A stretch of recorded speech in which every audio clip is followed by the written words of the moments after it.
Okay, class, let us look at folding.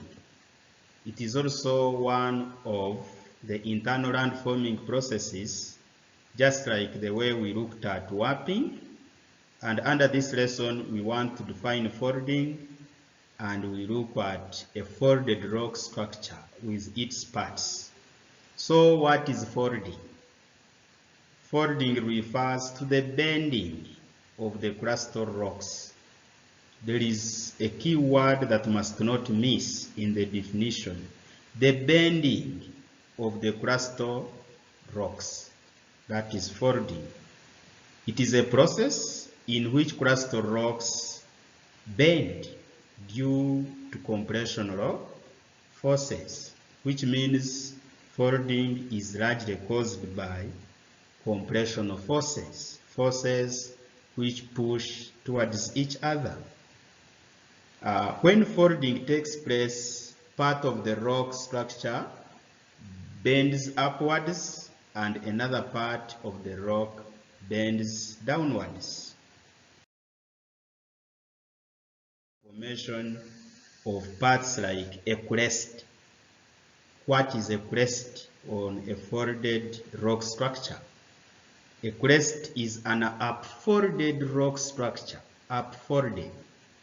One can also call it a hill on a folded landscape. It is a hill on a folded landscape. The opposite of a crest is a trough.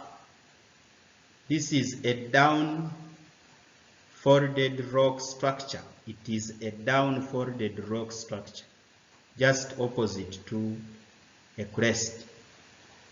Another student may say it is a valley on a folded landscape. A crest is a hill on a folded landscape.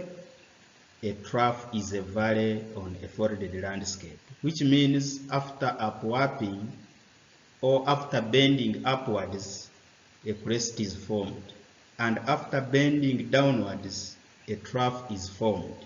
For your information, a crest can also be called an anticline, and a trough can also be called a syncline. What are limbs on a folded landscape? Limbs are sides of a folded landscape. The sides of a fold are called limbs. Then what are folds? These are waves like bends resulting from the process of folding. They are waves like bends which result from the process of folding. Thank you.